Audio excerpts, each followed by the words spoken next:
आज हम एडुटेरिया का टेस्ट नंबर 3 डिस्कस करेंगे। तो जैसे कि हम डिस्कस करते आ रहे हैं, अब से पहले हमने 2 टेस्ट डिस्कस किए हैं, टेस्ट नंबर 1, टेस्ट नंबर 2। ये एडुटेरिया की फुल एंड टेस्ट सीरीज़ है। तो 2 टेस्ट इसके हम डिस्कस कर चुके हैं, आज ये तीसरा टेस्ट है। तो ये भी फुल एंड टेस्ट है। तो देखिए, जिस तरीके से आपने देखा होगा कि इधर हम जो है हिंदी में रखते हैं, इधर हमारा हिंदी में रहता है और इधर ये साइड हम इंग्लिश में रखते हैं इसको, जिससे कि दोनों हिंदी और इंग्लिश मीडियम के दोनों बच्चों को किसी भी टाइप की परेशानी ना हो। ना ही तो उन्हें क्वेश्चन पढ़ने में अगर क्वेश्चन समझ में नहीं आए तो आप इंग्लिश वाला भी देख सकते हैं या इंग्लिश वाले हिंदी वाला देख सकते हैं। देखिए, होता क्या है कि जब आप मेन एग्ज़ाम देने जाते हैं, मतलब जिस दिन आपका एग्ज़ाम होता है, आप एग्ज़ाम देने जाते हैं, तो कभी कभी कुछ टेक्निकल टर्म ऐसे आ जाते हैं जो आप समझ नहीं पाते हैं, तो आप दूसरी लैंग्वेज में उसको देख सकते हैं। तो सेम प्रोसेस ये हमने यहाँ पर रखा गया है। चलिए स्टार्ट करते हैं। अभी भी जिन दोस्तों ने चैनल को सब्सक्राइब नहीं किया, चैनल सब्सक्राइब करें और भाई हमारा टेलीग्राम चैनल भी ज्वाइन करें। ये टेस्ट सीरीज मैं उसी पर डाल दिया करूँगा, क्योंकि आप वहाँ से करके भी निकाल के आप इजीली सोल्व कर सकते हो टेस्ट को। चलिए देखते हैं आगे। देखिए, पहला क्वेश्चन है हमारा, गंगाई कोटचोरपुरम नामक नई राजधानी का निर्माण किस चोल शासक के द्वारा किया गया था? तो the new capital name Gangai Konda Cholapuram was build by beach of the Chola ruler. तो ये थे आपके राजेंद्र प्रथम। कौन थे? राजेंद्र प्रथम। नेक्स्ट क्वेश्चन देखते हैं। अब ये आपको लिस्ट 1 का लिस्ट सेकंड से मैच कराना है। तो आप देखिए, बताइए कि कौन सा युद्ध किसके टाइम पे होता? देखिए, पानीपत की पहली लड़ाई हुई थी कब? 1526 में। तो फर्स्ट बैटल ऑफ पानीपत हुई थी 1526।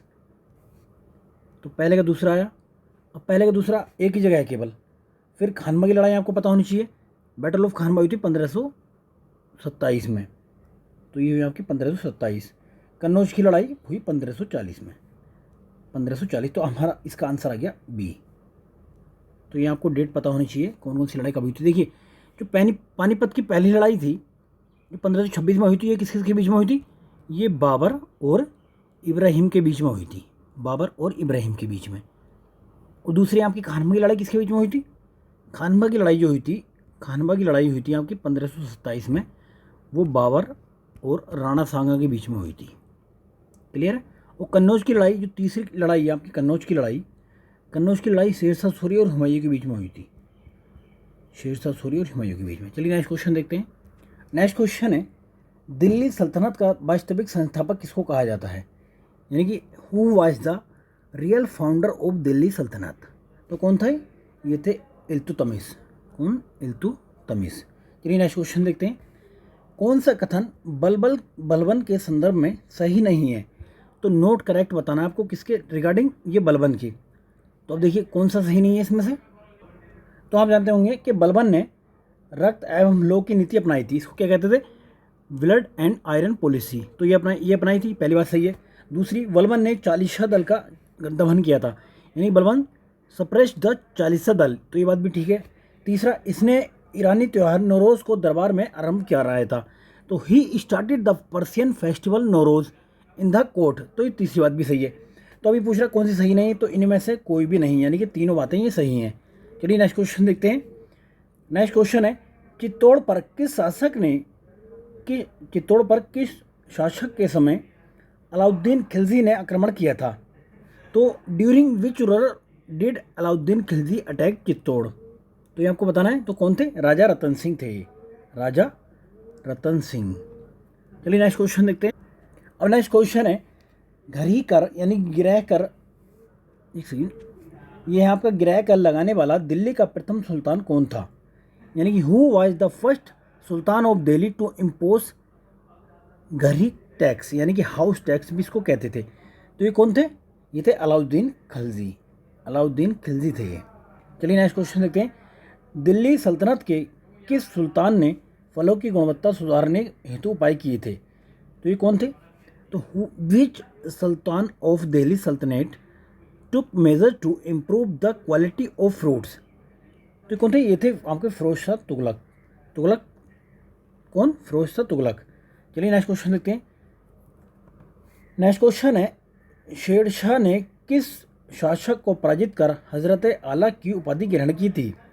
Y defeating which ruler Sher Shah assume the title of Hazrat Ala. तो इन्होंने किसको हराया था? नुसरत शाह को। कब कब हराया था? देखिए, नुसरत शाह को इन्होंने हराया था कब? 1529 में, यानी कि 1529 में नुसरत शाह को हराया था। उसके बाद में इन्होंने ये अपने आप को उपाधि दी थी। चलिए नेक्स्ट क्वेश्चन देखते हैं। अब क्वेश्चन नंबर 10 है। इसमें से आपको जो सही सुमेलित नहीं है उसको बताना है। नोट करेक्टली मैच्ड को आपको देखना है इसमें। तो कौन सा नोट करेक्टली मैच्ड है? तो देखिए, जो दीवाने अमीर कोही था वो कृषि विभाग था, तो ये बात ठीक है। पत्राचार विभाग को कहते थे दीवाने इंशा, यानी कि एग्रीकल्चर डिपार्टमेंट था दीवाने अमीर कोही, और करस्पॉन्डेंस डिपार्टमेंट था आपका दीवाने इंशा। तो जो दीवाने अर्ज था ये क्या था? ये सैन्य विभाग था, ये फाइनेंस डिपार्टमेंट नहीं था, सैन्य विभाग यानी कि आर्मी वाला डिपार्टमेंट। तो ये पहला ही इसका आंसर जो है सही नहीं है। इसका क्या है? सैन्य विभाग, सैन्य विभाग था इसका। चलिए नेक्स्ट क्वेश्चन देखते हैं। अब नेक्स्ट क्वेश्चन है, कश्मीर के किस शासक को कश्मीर का अकबर कहा जाता है? तो which ruler of Kashmir was called Akbar? ये अकबर ऑफ कश्मीर तो कौन है? जैनुल आबिदीन। कौन? जैनुल आबिदीन। जैनुल आबिदीन को कहा जाता। चलिए नेक्स्ट क्वेश्चन देखते हैं। दिल्ली सल्तनत के किस शासक ने सर्वप्रथम भारत में सैन्य विभाग यानी कि दीवाने अर्ज की स्थापना की थी? तो ये पूछ रहा कि the first ruler of Delhi सल्तनत to establish the military department यानी कि दीवाने अर्ज को किसने बनाया था? तो ये बनाया था बलबन ने। किसने बनाया था पहली बार? पहली बार बनाया था बलबन ने। चलिए नेक्स्ट क्वेश्चन देखते हैं। विजयनगर साम्राज्य के किस शासक ने चीन के सम्राट के पास अपना राजदूत भेजा था? तो which ruler of the Vijayanagara empire sent his ambassador to the emperor of China? तो ये थे बुक्का प्रथम यानी कि बुक्का सेकंड। चलिए नेक्स्ट क्वेश्चन देखते हैं। और क्वेश्चन नंबर 13 है, देवराय द्वितीय को निम्न में से कौन सी उपाधि प्राप्त थी? तो which of the following titles did Devaraya second? तो कौन सी प्राप्ति इसमें से? तो देखिए, इसको इम्माड़ी देवराय भी कहते थे और प्रोण देवराय भी और गज बेटकर भी कहते थे, यानी कि तीनों उपाधियाँ प्राप्त थी इसमें से। तो इनमें से मोर देन, इनमें से एक से अधिक है। चलिए नेक्स्ट क्वेश्चन देखते हैं। दिल्ली सल्तनत में निम्नलिखित में से कौन सा कर गैर मुसलमानों से लिया जाता था? तो which of the following tax was collected from non Muslim in the Delhi सल्तनत? तो इसमें कौन सा टैक्स था? एक तो आपका था जजिया और दूसरा था खराज। ये दो टैक्स जो थे लिए जाते थे गैर मुस्लिमों से। तो इसका आंसर हो गया उपर्युक्त में से एक से अधिक, जजिया और खराज। तो इसका क्या हो गया? उपर्युक्त में से एक से अधिक। चलिए नेक्स्ट क्वेश्चन देख। अब नेक्स्ट क्वेश्चन है क्वेश्चन नंबर 15। किसने संगीत शास्त्र पर संगीत राज, संगीत मीमांसा, संगीत रत्नाकर, सुप्रबंध आदि ग्रंथ लिखा था? तो किसने लिखा था? ये लिखा था राणा कुंभा ने। तो who among the following road book on music like संगीत राज, संगीत मीमांसा और संगीत रत्नाकारा, सुपर्णधा, ये तो किसने लिखा था? राणा कुंभा ने। चलिए नेक्स्ट क्वेश्चन देखते हैं। निम्नलिखित में से किसने बहमानी साम्राज्य की राजधानी गुलबर्गा के स्थान पर बीदर स्थानांतरित की थी? किसके स्थान पर? गुलबर्गा के स्थान पर बीदर स्थानांतरित की थी। तो कौन थे? तो ये थे शिहाबुद्दीन अहमद प्रथम। तो who among the following shifted the capital of Bahmani kingdom from Gulbarga to Bidar? तो किसने की थी? ये की थी आपकी शिहाबुद्दीन अहमद सेकंड ने, यानी फर्स्ट ने। क्लियर है? चलिए नेक्स्ट क्वेश्चन देखते हैं। नेक्स्ट क्वेश्चन है, मितफा उल फुतूह की रचना किस मध्यकालीन लेखक द्वारा की गई थी? यानी कि Miftah ul Futuh was composed by which medieval writer? तो आपको बताना है तो किसके टाइम पे की गई थी? ये अमीर खुसरो। किसके? अमीर खुसरो इसका आंसर है। चलिए आगे देखते हैं। और बाकी आपको पता होना चाहिए हसन निजामी की ये रचना कौन सी थी? ताजुल मासिर। इनकी थी ताजुल मासिर। जिया नक्शबी की आपको पता होनी चाहिए, इनकी थी तूतीनामा। चलिए आगे बढ़ते हैं। बाबर ने अपनी आत्मकथा बाबरनामा में किस शासक को समकालीन भारत का सबसे शक्तिशाली राजा कहा था? तो किसको कहा था? Babur in his autobiography Baburnama as the most popular king of contemporary India. तो इन्होंने कहा था कृष्णदेव को। किसको? कृष्णा देव को। ये कहाँ के थे? विजयनगर साम्राज्य के थे। चलिए आगे देखते हैं। अब क्वेश्चन नंबर है 19। अकबर के दरबार में आने वाला पहले अंग्रेज व्यक्ति निम्नलिखित में से कौन था? तो किसके दरबार में? अकबर के पहला अंग्रेज व्यक्ति कौन था? Who among the following was the first English person to visit Akbar court? तो कौन था? Rolf Fitch. रॉल्फ फिच पहला व्यक्ति था जो अकबर के दरबार में यानी कि फतेहपुर सीकरी या आगरा पहुंचा था। तो कब? ये 1583 के पास पहुंचा था, 1583। क्लियर है? चलिए नेक्स्ट क्वेश्चन देखते हैं। नेक्स्ट क्वेश्चन है, अकबर द्वारा मजहरनामा नामक घोषणा पत्र किस वर्ष जारी किया गया था? तो in which year the declaration named Mazharnama was issued by Akbar? तो ये कब किया था? ये किया था 1579 में, 1579। चलिए आगे देखते हैं। हुमायूं द्वारा लड़े गए निम्नलिखित युद्धों में से सबसे बाद में कौन सा युद्ध लड़ा गया था? तो which of the following battle was last fought by Humayun? तो कौन सा था? ये था कन्नौज का युद्ध, यानी कि बैटल ऑफ कन्नौज। तो ये अभी देखिए इसके द्वारा कौन कौन से युद्ध लड़े गए थे आपको पता होना चाहिए। देवरा का युद्ध लड़ा गया था इसका। देखिए देवरा का युद्ध कब लड़ा गया था? ये लड़ा गया था 1531 में, 1531 में। बाकी चौसा का युद्ध कब लड़ा गया था? ये लड़ा गया था 1539 में। और कन्नौज का युद्ध कब लड़ा गया था? कन्नौज का युद्ध लड़ा गया था 1540 में। तो सबसे लास्ट में कौन सा हुआ? यही हुआ कन्नौज का युद्ध। नेक्स्ट क्वेश्चन देखते हैं। किस मुगल शासक का मकबरा भारत में स्थित नहीं है? तो the Tom of which Mughal ruler is not located in India? देखिए इनमें से किसी का नहीं है, बाबर का नहीं है और जहांगीर का नहीं है। हुमायूं का मकबरा तो है, वो जो दिल्ली में ही है। तो उपयुक्त में से एक से अधिक। तो इनके कहाँ कहाँ पे हैं? जो बाबर का मकबरा है वो काबुल में है, जबकि जहांगीर का मकबरा लाहौर में है। क्लियर है? चलिए आगे देखते हैं। अब क्वेश्चन नंबर आपका 23। औरंगजेब के समय किस जाट विद्रोही नेता ने अकबर के मकबरे को लूटा था? तो विच जाट रिवेल leader looted Akbar tomb during Aurangzeb time? तो किसने लूटा था? ये था चूरामन। कौन? चूरामन। चलिए आगे देखते हैं। शेरशाह के बुराजत्व व्यवस्था के संबंध में निम्नलिखित में से कौन सा सही है? तो which of the following is correct regarding the land revenue system of Sher Shah? तो पहला स्टेटमेंट पढ़ते हैं। शेरशाह की लगान व्यवस्था मुख्य रूप से रेतवाड़ी व्यवस्था थी जिसने किसानों को प्रत्यक्ष रूप से स्थापित किया था। तो ये बात ठीक है पहली। दूसरा, शेरशाह ने उत्पादन के आधार पर भूमि को 3 श्रेणियों में अच्छी, मध्यम और खराब में विभाजित किया। दूसरी भी सही है। शेरशाह ने भूमि माप के लिए सिकंदरे गज एवं सन की डंडी का प्रयोग किया था। ये बात भी सही है। शेरशाह के समय बुराजत्व व्यवस्था 1/3 भाग कर के रूप में वसूल किया जाता था। तो चारों बातें इसमें सही हैं। तो इनमें से चारों इसका आंसर है। चलिए नेक्स्ट क्वेश्चन देख। क्वेश्चन नंबर 25 बहुत ही इंपॉर्टेंट है क्योंकि ये हो सकता है कि अलग अलग टाइप से आपसे पूछा जाए। तो आपको बताना कि अकबर द्वारा किए गए कार्यों का सही कालानुक्रम कौन सा है? तो जो अकबर ने काम किए थे उनकी क्रोनोलॉजिकल ऑर्डर में आपको सेट करना है, कब कब कौन सा किया था। तो अब इसका देखिए, दास प्रथा का आपको पता होना चाहिए 1562 में किया था। दास प्रथा कब? 1562। तो ये हो गया 1562 का 62 दास प्रथा। उसके बाद में तीर्थ यात्रा आई थी 63 में जस्ट। इसके एक साल बाद तीर्थ यात्रा की समाप्ति की थी इसने। उसके बाद जजिया कर की समाप्ति कब की थी? जजिया की थी 64 में की थी। उसके बाद दहसाला प्रणाली लेकर आए थे 1522 में। दहसाला प्रणाली सबसे लास्ट में। तो सबसे देखिए, अब ये तो होगा नहीं है ना, क्योंकि जजिया की समाप्ति से पहले ही यहाँ पे तीर्थ यात्रा की समाप्ति की गई थी। तो इसका आंसर आपका सी हो जाता है। ठीक है। एवोल्यूशन ऑफ स्लेवरी कब की गई थी? ये 1562 में की गई थी। एवोल्यूशन ऑफ पिलग्राम टैक्सेस ये कब की गई थी? 1563 में, 63 में। जजिया टैक्स 64 में। बाकी दहसाला प्रणाली या लाई गई थी आपकी 60, ये आपकी कब लाई गई थी? 1582 में। दहसाला 1582। चलिए नेक्स्ट क्वेश्चन देखते हैं। मुगल मनसबदारी व्यवस्था में 2 अस्पा और सिंह अस्पा प्रथा किसने शुरू की थी?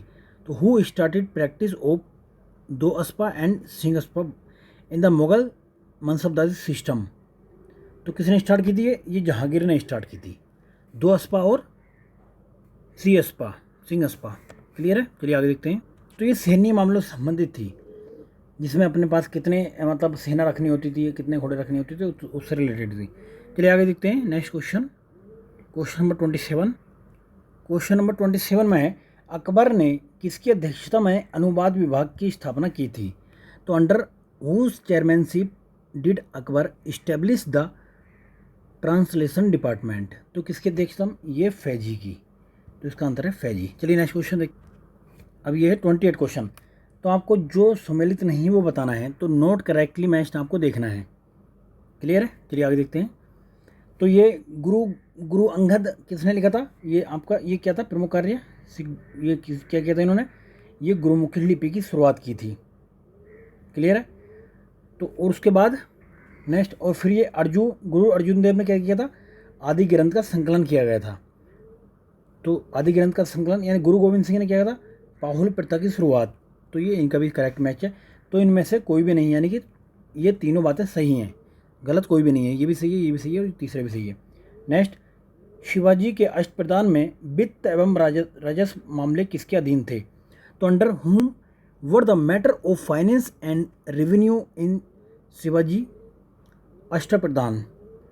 तो आपको बताना वित्त और राजस्व यानी कि फाइनेंस और रेवेन्यू किसके अंडर में थे? तो ये थे इसके आप आमत्य के अंडर में। किसके? आमत्य के। अब पेशवा क्या होता था? ये होता था राजा का प्रधानमंत्री। ये कौन होता था? पीएम होता था पेशवा। और बाकियानवीस क्या होता था? जो दैनिक कार्यों को दरबार के में आकर सूचना देता था। तो ये बाकियानवीस होता था। चलिए नेक्स्ट क्वेश्चन देख। नेक्स्ट क्वेश्चन है 30। तो इसमें आपको लिस्ट बनकर लिस्ट 2 से मिलान करना है। मुगल कालीन, एक साइड में मुगल कालीन महिलाएं, दूसरे उनके प्रमुख कार्य हैं कौन कौन से हैं। तो देखिए इसमें से बार बार क्वेश्चन पूछा जाता है। जैसे क्या? गुलबदन बेगम ने क्या किया था? गुलबदन बेगम ने हुमायूंनामा लिखा था। किसने? गुलबदन बेगम ने हुमायूंनामा। तो पहले का तीसरा देखिए सभी में है। और दूसरे नंबर महान अनगा। तो मदरसाए बेगम प्रमुख कार्य किया था कि इन्होंने क्या? मदरसाए बेगम। तो महान अंगा मदरसाए बेगम। तीसरा जैबुन्निसा ने क्या किया था? बैतुल उल उलूम बनवाया था, बैतुल उल उलूम।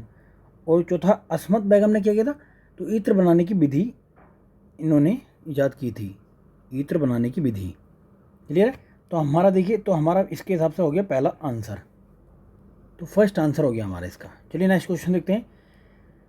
निम्न में किसकी नियुक्ति राष्ट्रपति द्वारा नहीं की जाती है?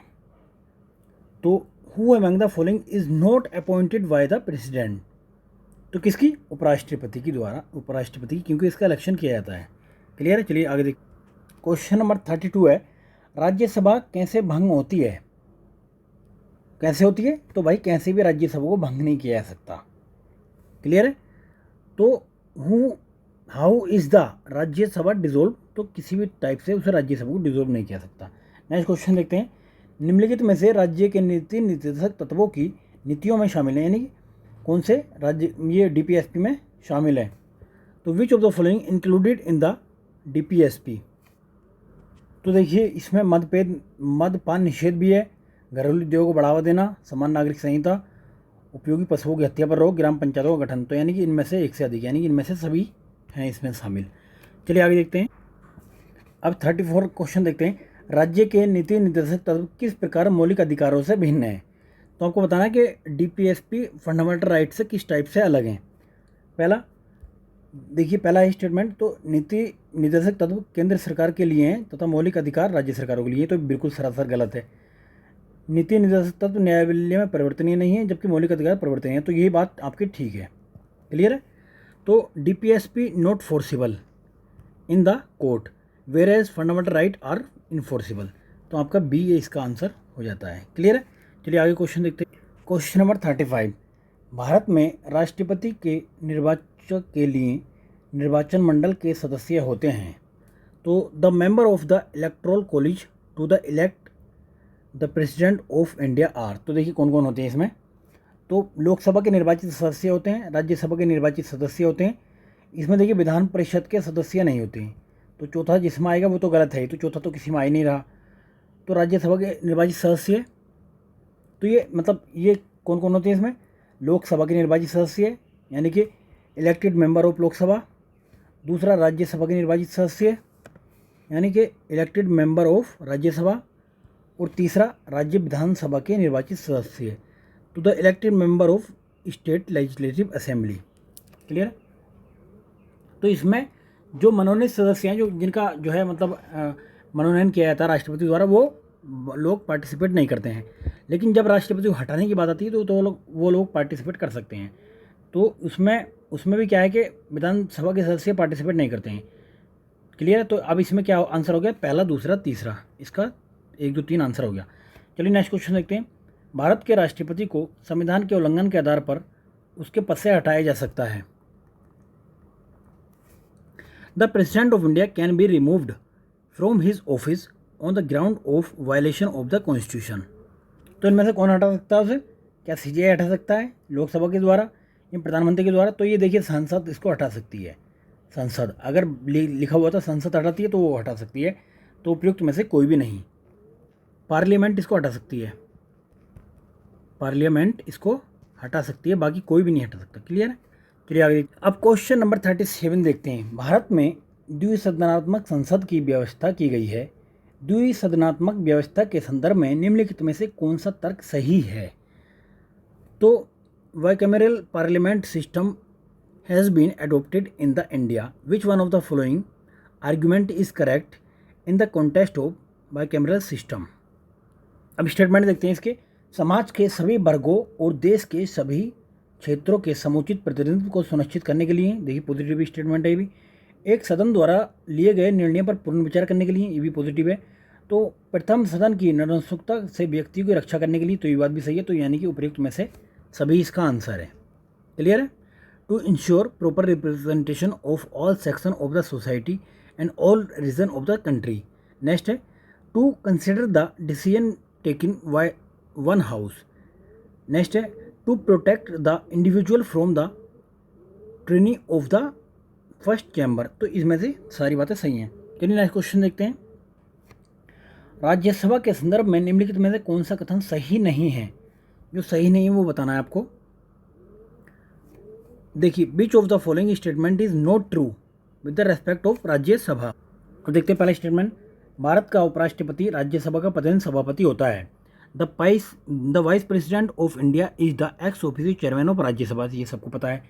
दूसरा, राज्यसभा की किसी बैठक की गणनापूर्ति कोरम के लिए 1/10 सदस्यों की उपस्थिति अनिवार्य है। तो ये बात भी ठीक है, दो बात ठीक हो गई। चलिए तीसरा देखते हैं। उपराष्ट्रपति की अनुपस्थिति में संसदीय कार्य मंत्री राज्यसभा की बैठकों की अध्यक्षता करता है। ये बात ठीक नहीं है, उसके लिए उपसभापति होता है। क्लियर है। तो ये तीसरा स्टेटमेंट गलत है। तो दिखा देते हैं इसको। तीसरा स्टेटमेंट कह रहा है the minister of parliamentary affair presides over the meeting of the Rajya Sabha in the absence of vice president. तो उसमें उपसभापति होता है, तो ये तो होगा नहीं। क्लियर है। चलिए आगे देखते हैं। क्वेश्चन नंबर है आपका 39। लोकसभा की कार्रवाई के संचालन के लिए अध्यक्ष यानी कि स्पीकर का चुनाव किया जाता है। The speaker is elected to conduct the proceeding of the Lok Sabha. तो देखिए, ये लोकसभा के द्वारा किया जाता है, तो राष्ट्रपति के द्वारा नहीं होता, राज्यसभा के द्वारा नहीं, प्रधानमंत्री के। तो किसके द्वारा होता है? लोकसभा ही अपने सदस्यों में से करती है। कौन? लोकसभा। तो इसका आंसर हो गया डी। नेक्स्ट क्वेश्चन देखते हैं। लोकसभा अध्यक्ष यानी कि स्पीकर अपने निर्णय मत का प्रयोग करता है केवल। तो Lok Sabha speaker exercise his casting vote only. तो कैसे करता है? जब अगर वोट बराबर होंगे तब उस स्थिति में, किसी विपक्ष या पर पक्ष और विपक्ष के समान मत होने की स्थिति में। क्लियर है। तो जब मामला टाई हो जाता है तब वो अपने वोट का इस्तेमाल कर सकता है। नेक्स्ट क्वेश्चन देख। और क्वेश्चन नंबर 41। संसदीय कार्रवाई में स्थगन प्रस्ताव लाने का उद्देश्य क्या होता है? तो what is the purpose of bringing an adjournment motion in parliamentary proceeding? तो इसका मतलब होता है कि इसका उद्देश्य होता है कि निश्चित समय के अंदर किसी मुद्दे पर बहस करनी है। To debate certain urgent matter of public importance. तो पहले ही इसमें बात ठीक है। सार्वजनिक महत्व के निश्चित अति आवश्यक मुद्दे पर बहस करने के लिए ये लाया जाता है स्थगन प्रस्ताव। अब क्वेश्चन नंबर 42। भारत के उच्चतम न्यायालय के न्यायाधीशों के संदर्भ में कौन सा कथन सही बताना है आपको? तो करेक्ट बताना है, कहे कि रिगार्डिंग द टू द जजेस of the supreme court of India. तो पहला स्टेटमेंट, उच्चतम न्यायालय के प्रत्येक न्यायाधीश की नियुक्ति कौन करता है? राष्ट्रपति करता है। तो पहली बात ठीक है। राष्ट्रपति के लिए अन्य न्यायाधीशों की नियुक्ति में मुख्य न्यायाधीश से परामर्श लेना अति आवश्यक है। ये भी ठीक है। संसद कानून बनाकर न्यायाधीशों की संख्या में परिवर्तन कर सकती है, जैसे कि अभी बढ़ा के 34 कर दिए गए हैं। तो एवरी जज of the supreme court is appointed by the president, और ये इसी को क्या देते हैं? ये अपना इस्तीफा देते हैं, रिजाइन करते हैं। सेकेंड स्टेटमेंट है, the president is required to consult the chief justice in the appointment of other जजेस, यानी कि जो कोलिजियम सिस्टम होता है उसके तहत करते हैं। तो parliament can make changes in the number of जजेस बाय मेकिंग ए लॉ। तो अभी कितने हैं? तो अभी कितने बढ़ा कर दिए? 33 + 1 यानी कि 34 हैं अभी। तो ये किसने किया? पार्लियामेंट ने किया। तो यानी इनमें से एक से अधिक बातें ठीक हैं। तो यानी कि सभी बातें ये ठीक हैं जो ऊपर कही गई हैं। नेक्स्ट क्वेश्चन, निम्नलिखित में से कौन सा उच्चतम न्यायालय के प्रारंभिक क्षेत्राधिकार के अंतर्गत आता है? तो कौन कौन सा आता है? भारत सरकार तथा एक से अधिक राज्यों के बीच अगर कोई विवाद होता है तो इसी के तहत निपटाया जाता है।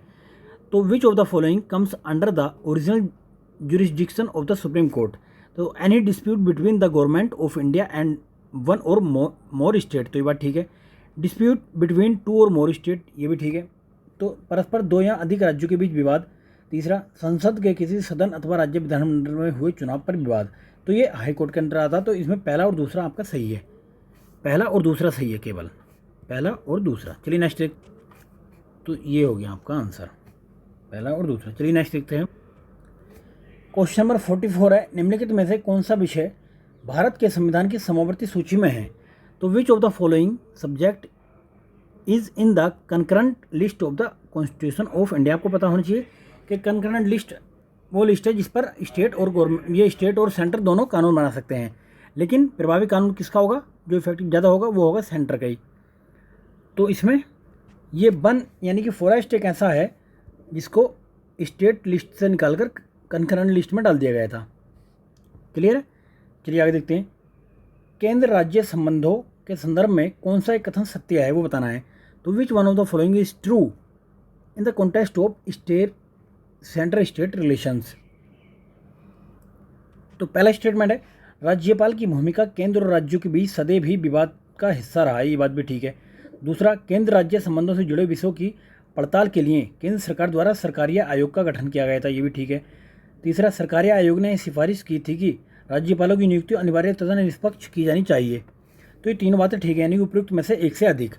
तो the role of governor has also been a point of contention between the centre and the state. दूसरा, Sarkaria commission was constitute by the central government to investigate matter related to centre state relation, दूसरा भी ठीक है। तीसरा, the Sarkaria commission recommended that the appointment of the governor should be fair. तो तीनों बातें इसमें से सही हैं, यानी कि उपयुक्त में से एक से अधिक। क्लियर है? नेक्स्ट क्वेश्चन देख। अब क्वेश्चन नंबर है 46, बैथोलिथ, डाइक, लेपोलिथ, फैकोलिथ निम्नलिखित में से किसका उदाहरण है? तो आपको बताना है किसका उदाहरण है। ये सब आंतरिक ज्वालामुखी के उदाहरण है। जब होता क्या है कि पृथ्वी तक ये ज्वालामुखी अर्थक्वेक यानी कि नहीं ये सूर्य वोल्केनो नहीं पहुंच पाते, तो यहाँ पे अपने ये इस टाइप के साइज बना लेते हैं, ये अंदर ही पृथ्वी के अंदर। ठीक है, तो ये क्या है? ये है inner interior landform of volcanic geomorphology. Clear है? तो पहला इसका आंसर ठीक है। नेक्स्ट क्वेश्चन देखना 47, निम्नलिखित कथनों पर आपको विचार करना है। Consider the following statement. तो पहला स्टेटमेंट है आपका कि समुद्री समीर रात के समय चलती है, समुद्री समीर रात के समय चलती है और स्थल समीर दिन के समय चलती है।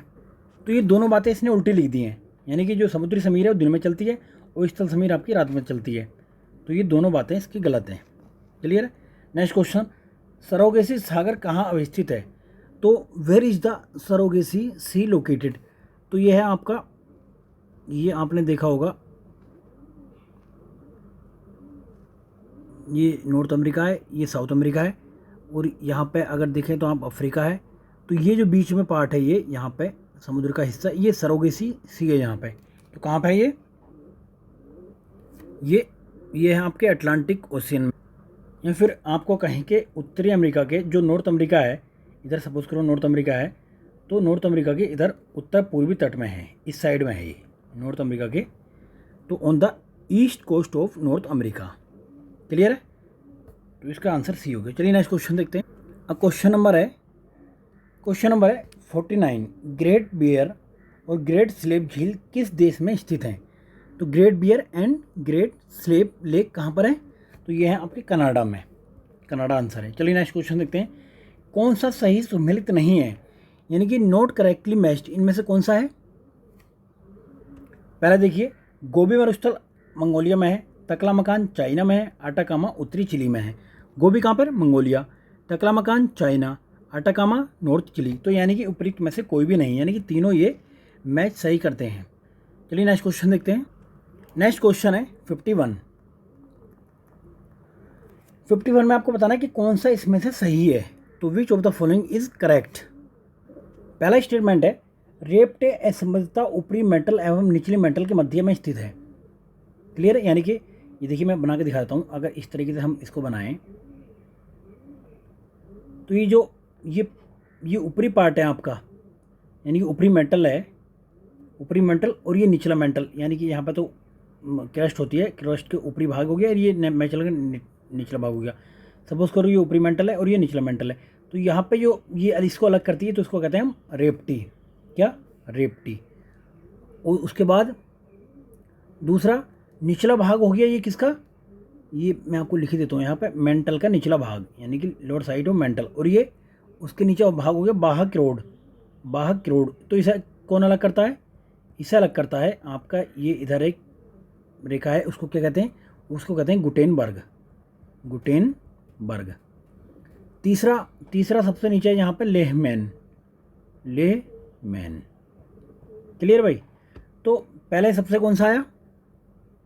सबसे पहले जो है आपका ये रेप्टी है, तो ये कह रहा है कि रेप्टी असमता ऊपरी मेंटल और निचले मेंटल के मध्य स्थित है, ये बात ठीक है। गुटेनबर्ग निचले मेंटल और बाह्य क्रोड के मध्य स्थित है, ये बात भी ठीक है। लेहमैन बाह्य क्रोड एवं आंतरिक क्रोड के मध्य स्थित है, यानी नीचे, तो ये भी बात ठीक है। तो यानी उपयुक्त में से एक से अधिक इसका आंसर आ जाएगा। क्लियर है? तो the Repetti discontinuity is located between the upper mantle and the lower mantle, तो ये बात ठीक है।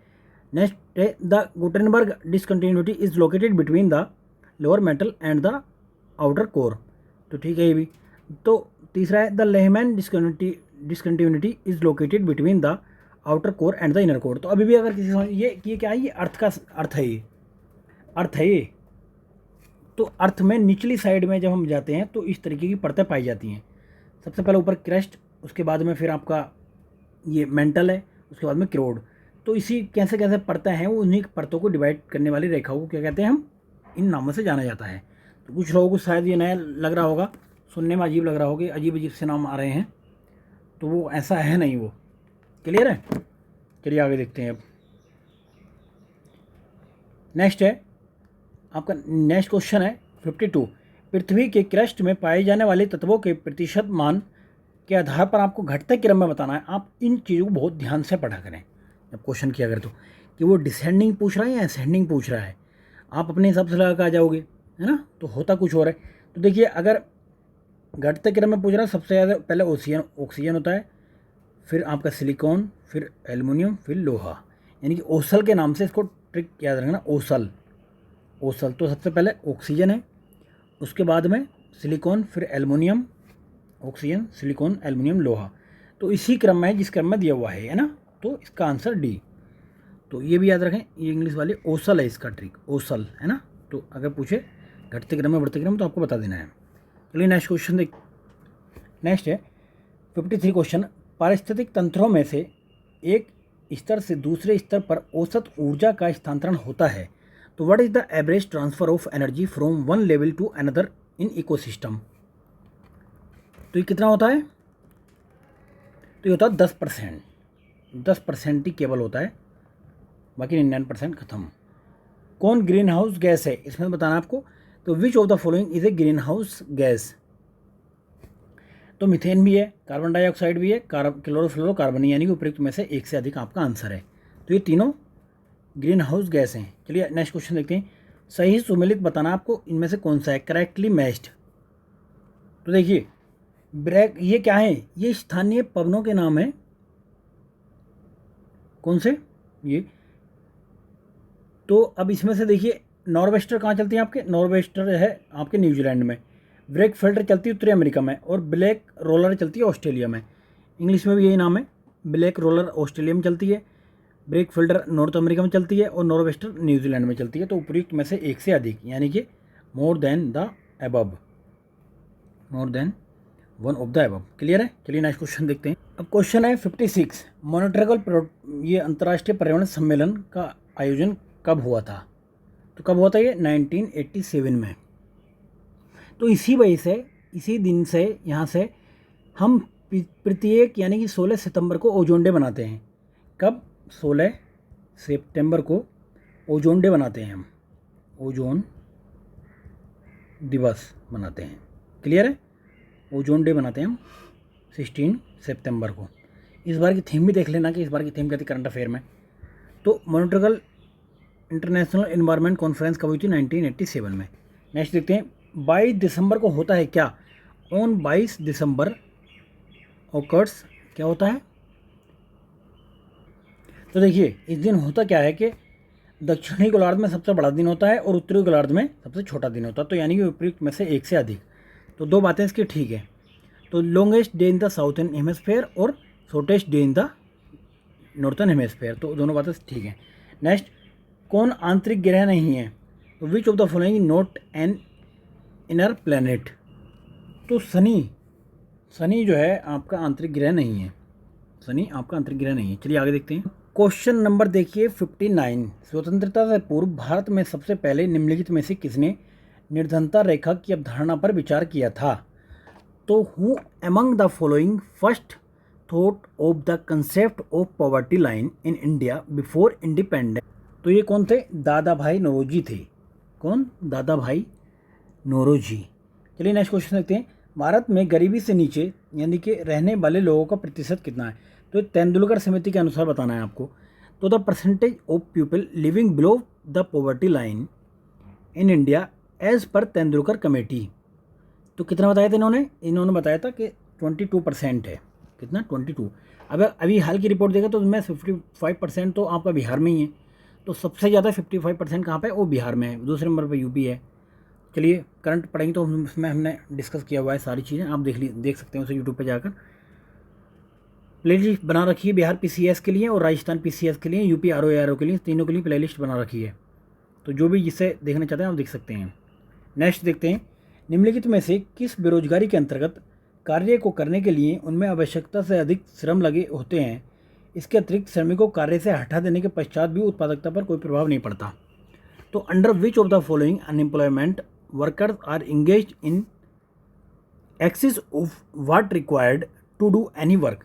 इन this there is no decrease in productivity even after removing the extra worker from work.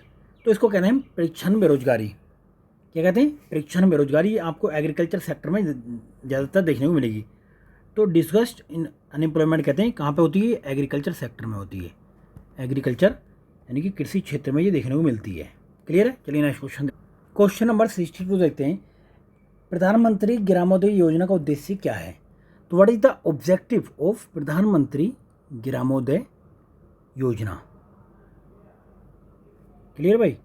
तो ये क्या उद्देश्य था इसका? इसका था ग्रामीण आवश्यकताओं की पूर्ति, जैसे कि प्राथमिक शिक्षा, स्वास्थ्य शिक्षा, पेयजल, आवास, ग्रामीण सड़कें।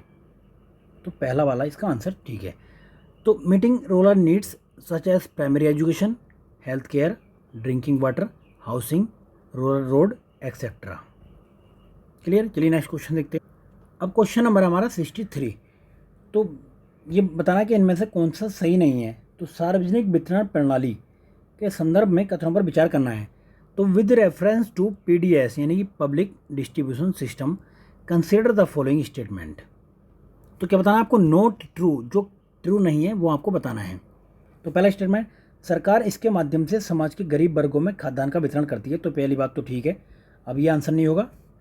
तो through this the government distributes food grains to the poor section of the society. तो पहली बात ठीक है। नेक्स्ट, इसके अंतर्गत खाद्यान्न बाजार कीमतों से कम कीमत पर लोगों को बेचा जाता है। तो दूसरी भी ठीक है। तो under this food grains are sold to the people at the price less than the market price. तीसरा, इसके अंतर्गत कोई भी व्यक्ति निकटवर्ती राशन की दुकान से खाद्यान्न खरीद सकता है। कोई भी व्यक्ति ने भाई जिसका राशन कार्ड बना हुआ होगा वही तो लेगा ना। तो तीसरी बात ये गलत है, तो तीसरा इसका आंसर आ जाता है। क्लियर है। चलिए नेक्स्ट क्वेश्चन देखते हैं अब। क्वेश्चन नंबर है 64। राष्ट्रीय खाद्य सुरक्षा अधिनियम के संदर्भ में आपको बताना है, और ये भी ध्यान रहे कि आपको असत्य बताना है। किसके? नेशनल फूड सिक्योरिटी एक्ट 2013 में जो आया था उसके हिसाब से आपको बताना है क्या जो इनकरेक्ट है। तो पहला, इस खाद्य एवं पोषण संबंधी सुरक्षा सस्ती कीमतों पर उपलब्ध कराने हेतु 2013 में अधिनियम पारित किया गया। ये बात तो ठीक है। इस अधिनियम के तहत 75% ग्रामीण जनसंख्या एवं 50% शहरी जनसंख्या को योग्य परिवारों में वर्गीकृत किया गया है। तो दोनों बातें ठीक हैं। तो अभी पूछ रहा है असत्य, तो इनमें से असत्य कोई भी नहीं, यानी कि दोनों बातें ठीक हैं। क्लियर है। चलिए नेक्स्ट क्वेश्चन देखते हैं। अब क्वेश्चन नंबर देखते हैं 65। हरित क्रांति के प्रभावों के संदर्भ में आपको बताना है कि हरित क्रांति के इम्पैक्ट क्या रहे हैं। तो with reference to the effect of green revolution कब आई थी? 1966 में, सबको पता है। तो स्वामीनाथन भारत में इसके जनक कहलाते हैं, और नॉर्मन बोरलॉग विश्व में जनक मैक्सिको में कहलाते हैं। तो पहला है खाद्यान्न के क्या बताना है इसमें सही नहीं है। देखिए ये देख लो आप क्या पूछ रहे हैं, नॉट ट्रू और ट्रू। तो खाद्यान्न की कीमतों में उपयोग की अन्य वस्तुओं की अपेक्षा वृद्धि हुई है। तो ये बात ठीक है, तो ये बात ठीक नहीं है। ठीक है ना। अगला, the price of food grains increase in the comparison to the other article. तो ये बात ठीक नहीं है, तो ये तो होगा नहीं, एक में से ये भी नहीं होगा। तो अब इनमें से कोई सा आंसर होने वाला है। तो भारत अपनी खाद्यान्न संबंधी आवश्यकताओं की पूर्ति के लिए अमेरिका तथा अन्य देशों पर निर्भर नहीं रहा। तो ये बात तो ठीक है, तो ये तो होगा नहीं, तो हमारा तीसरा आंसर आ जाएगा। फिर भी तीसरा पढ़ लेते हैं। अधिकांश लाभ बड़े किसानों की तुलना में छोटे किसानों को हुआ था। नहीं, छोटे को नहीं हुआ था, बड़े किसानों को लाभ होता है इसमें। तो most of the benefit were receive by small farmers as compare to the big farmers. नहीं, छोटे किसानों के पास में ना तो मशीनें थी, ना पैसे थे इन्वेस्टमेंट करने के लिए, ना कोई मतलब ज़्यादा आधुनिक तकनीक थी। तो ये तो गलत हो गया। तो पहला और तीसरा दोनों गलत हैं। चलिए नेक्स्ट क्वेश्चन देखते हैं। क्वेश्चन नंबर 66 देखते हैं अब। तो भारत में किस प्रकार के कृषकों की संख्या सबसे ज़्यादा है? तो which type of farmer are maximum number in India. तो आपको पता है कि सीमांत और छोटे किसानों की संख्या सबसे ज़्यादा है, क्योंकि भारत में जनसंख्या बढ़ती चली आ रही है, और जनसंख्या बढ़ने से हो क्या रहा है कि एक परिवार में ज़्यादा लोगों की जब जनसंख्या हो जाती है तो वो फिर ज़मीन का बंटवारा होता है छोटे छोटे टुकड़ों में। सपोज करो 4-5 लोग हैं, और ये आपके पास में 5 बीघे 10 बीघे कोई खेत है, तो आपके पास में ये ऐसे करके टुकड़े इसके हो जाएंगे, एक दूसरे को इस तरीके से फिर ये भाव में बढ़ता चला जाएगा। तो क्या छोटे किसान बनते चले जाएंगे वो। तो सीमांत किसान किसको कहते हैं? जिसको जिसके पास 1 हेक्टेयर से कम ज़मीन होती है। क्लियर है। तो पहला आंसर इसका ठीक है। अगला देखते हैं। भुगतान संतुलन शब्द का प्रयोग निम्नलिखित में से किसके संदर्भ में किया जाता है? तो the term balance payment is used in the context of which of the following. तो किसके संबंध में ये किया जाता है? आयात निर्यात के संबंध में, कि हम किस देश से कितना इंपोर्ट कर रहे हैं और उसको कितना एक्सपोर्ट कर रहे हैं। तो क्या हमारा ट्रेड डेफिसिट है, ट्रेड सरप्लस है।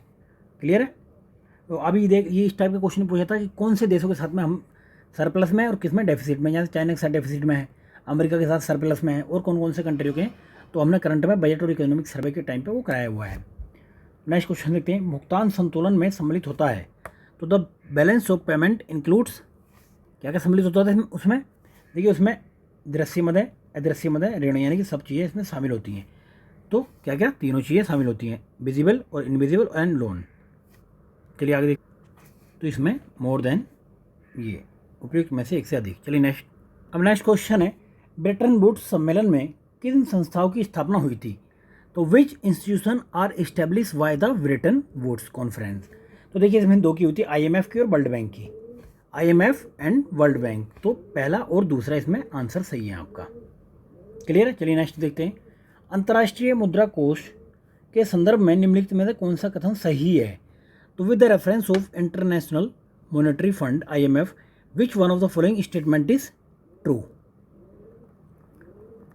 तो क्या है इसमें से? यह केवल सदस्य देशों को ही ऋण प्रदान करता है। It provides the loans only to member countries. चलिए नेक्स्ट क्वेश्चन देखते हैं। अब क्वेश्चन है 71, साइंस का स्टार्ट हो गया। तो अल्फा किरणों के संबंध में कौन सा कथन सही है? तो in which of the following statement is true regarding alpha rays. तो ये अल्फा रेज किरण, यानी कि अल्फा किरणें फोटोग्राफिक प्लेट को काला कर देती हैं। तो ये बात ठीक है। तो अल्फा किरणें विद्युत क्षेत्र में ऋण आवेशित प्लेट की ओर विक्षेपित हो जाती हैं। ये बात भी ठीक है। तो अल्फा किरणें प्रतिध्वनि उत्पन्न करती हैं। तो इनमें से ये तीनों बातें आपके ठीक हैं, तो मोर देन एबव। चलिए नेक्स्ट क्वेश्चन। अब क्वेश्चन नंबर है 72। जल अपघटन में ऊर्जा किस रूप में उत्पन्न होती है? तो in which form energy is produced in hydrolysis. तो किस में होती है? ये ऊष्मा के रूप में, यानी कि एज हीट के रूप में। नेक्स्ट क्वेश्चन देखते हैं। H2SO4 में S का उपचयनांक क्या है? तो the oxidation number of S in H2SO4। तो क्या है इसमें? इसमें है 6, यानी कि +6। चलिए आगे देखते हैं। निम्नलिखित में से कौन सा कॉपर का अयस्क नहीं है? तो which of the following not an ore of copper. तो कौन सा नहीं है? यह कैसेटेराइट। कौन सा? कैसेटेराइट। चलिए नेक्स्ट क्वेश्चन देखते हैं। Question number 75। Plaster of Paris रासायनिक रूप से क्या कहलाता है? तो what is plaster of Paris is called chemically. तो ये बार बार पूछा जाने वाला क्वेश्चन है, आप इसको मोस्ट इंपोर्टेंट में डाल दो। इसको क्या कहते हैं? Calcium sulphate hemihydrate. Calcium sulphate hemihydrate. क्या कहते हैं प्लास्टर ऑफ पेरिस को? Calcium sulphate hemihydrate. Next question देखते हैं। मिश्र धातु में किस पदार्थ के संयोग से निष्कलंक इस्पात यानी कि स्टेनलेस स्टील अचुंबकीय हो जाती है? तो due to the combination of which substance in the alloy stainless steel becomes non magnetic. तो ये निकल के मिलाने से होती है। क्या? जब इसमें निकल मिला दिया जाता है तो उसकी वजह से ये हो जाती है निकल। चलिए नेक्स्ट क्वेश्चन देखते हैं। एथिलीन का उपयोग निम्न में से किया जाता है? किस में किया जाता है? तो एथिलीन इज यूज्ड फॉर।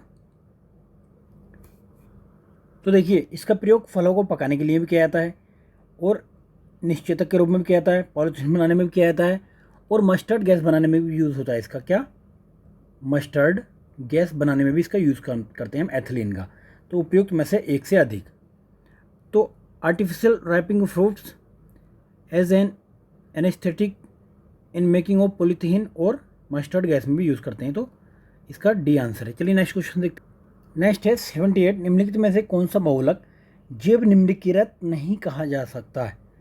तो which of the following polymers can not be biodegradable. तो क्या होता है इसमें? ये पीवीसी इसका आंसर है। चलिए नेक्स्ट देखते हैं। कौन सा कथन सही है? तो which of the following statement is correct. तो देखिए पहला स्टेटमेंट कहता है सोडियम कार्बोनेट को बेकिंग सोडा के रूप में जाना जाता है। Sodium carbonate is better known as baking soda. तो नहीं, सोडियम कार्बोनेट, सोडियम बायोकार्बोनेट। क्या? Sodium bicarbonate. तो बायोकार्बोनेट को जाना जाता है, तो पहला स्टेटमेंट गलत है। दूसरा, सोडियम बायोकार्बोनेट को धावन सोडा के रूप में जाना जाता है, सोडियम बायोकार्बोनेट को, जबकि सोडियम कार्बोनेट यानी कि जो ये देखिए मैं बता दूं, जो सोडियम कार्बोनेट है आपका, तो सोडियम कार्बोनेट होता है धावन यानी कि धोवन सोडा। क्या? धोवन सोडा होता है। और ये क्या होता है? जो सोडियम कार्बोनेट है, सोडियम कार्बोनेट धोवन सोडा होता है। सोडियम बाइकार्बोनेट बेकिंग सोडा होता है। बाइकार्बोनेट को कहते हैं बेकिंग सोडा। बेकिंग सोडा कहते हैं इसको हम, सोडा। क्लियर है? तीसरा स्टेटमेंट क्या? तो दोनों बातें गलत हैं, यानी कि इसने चेंज किया हुआ है। सिरका में फार्मिक अम्ल पाया जाता है, तो एक बात ठीक है। सिरका में एसिटिक अम्ल होता है, फार्मिक तो चींटी काटने से होता है, तो उपयुक्त में से कोई सा भी नहीं, यानी कि तीनों बातें इसने गलत लिखी हुई हैं। चलिए नेक्स्ट क्वेश्चन देखते हैं। Question number 80। क्वेश्चन नंबर 80 में 1 बिलियन का pH मान 3 है। जब बिलियन का pH मान 6 तक परिवर्तित होता है तो H का आयन सांद्रण पर क्या प्रभाव पड़ेगा? तो the pH value of solution is 3। तो what will happen to the H+ ion concentration when the pH value of the solution changes to 6। तो क्या होगा? इससे 1000 गुना घट जाएगी, तो इट डिक्रीज 1000 टाइम्स। चलिए नेक्स्ट क्वेश्चन देखते हैं। नेक्स्ट क्वेश्चन है अमोनियम सल्फेट का रासायनिक सूत्र क्या होता है? तो जगह the chemical formula of ammonium sulphate, तो क्या होता है? NH4 का होल स्क्वायर SO4। तो आपका पहला ये आंसर आ गया। नेक्स्ट क्वेश्चन, पारा का सामान्य नाम क्या होता है? तो what is the common name of mercury? तो क्या नाम होता है इसका? क्विक सिल्वर होता है। क्या? क्विक सिल्वर नाम होता है। नेक्स्ट क्वेश्चन, निम्नलिखित में से कौन सा अवलोकन हमें यह निर्धारित करने में मदद करता है कि रासायनिक अभिक्रिया हुई है या नहीं हुई है? तो which of the following observation help us to determine whether a chemical reaction has taken place or not. तो कौन सी प्रक्रिया, देखिए उसका रंग बदल जाएगा, यानी कि चेंज ऑफ कलर, गैस का उत्सर्जन है ना, रिलीज ऑफ गैस और स्थिति बदलना, तो ये चेंज ऑफ पोजीशन। तो तीनों बातें ये हमें पता लगाई जा सकती हैं इससे, ठीक है। चलिए नेक्स्ट देखते हैं, यानी कि तीनों के द्वारा इससे पता लग जाता है कि परिवर्तन हुआ कि नहीं हुआ है। चलिए नेक्स्ट क्वेश्चन देखते हैं। नेक्स्ट है, कोयले और पेट्रोलियम के दहन से निम्नलिखित में से किसके ऑक्साइड का निर्माण होता है? तो किसके? N2 और सल्फाइड के ऑक्साइड का निर्माण होता है। तो ऑक्साइड्स, नाइट्रोजन ऑक्साइड और सल्फर ऑक्साइड। तो oxide which of the following are formed by the combustion of coal and petroleum? तो N2 and S। अगला देखते हैं, टार्टरिक एसिड निम्नलिखित में से किसका एक घटक है? तो the tartaric acid A component of which of the following? तो किसका? ये बेकिंग पाउडर का है, बेकिंग पाउडर का। चलिए नेक्स्ट देखते हैं, कौन सा एक असंतृप्त हाइड्रोकार्बन है? तो which of the following is an unsaturated hydrocarbon? तो कौन सा इसमें? ये बेंजीन है। क्या? बेंजीन, यानी कि असंतृप्त हाइड्रोकार्बन। नेक्स्ट देखते हैं, कांच का सबसे महत्वपूर्ण घटक। नेक्स्ट है, कांच का सबसे महत्वपूर्ण घटक कौन सा है? तो the most important component of glass is, तो यह है सिलिका। क्या है? सिलिका। नेक्स्ट, पीवीसी का पूर्ण रूप क्या है? Full form of PVC. तो पीवीसी का फुल फॉर्म बताना है, तो इसका है पॉलीविनाइल क्लोराइड, पॉलीविनाइल क्लोराइड। तो इसमें से यानी कोई भी नहीं है इसमें। चलिए आगे देखते हैं, धोवन सोडा को हाइड्रोक्लोरिक अम्ल के साथ अभिक्रिया कराने पर कौन सी गैस निकलती है? तो which gas is evolve when washing soda reacts with hydrochloric acid?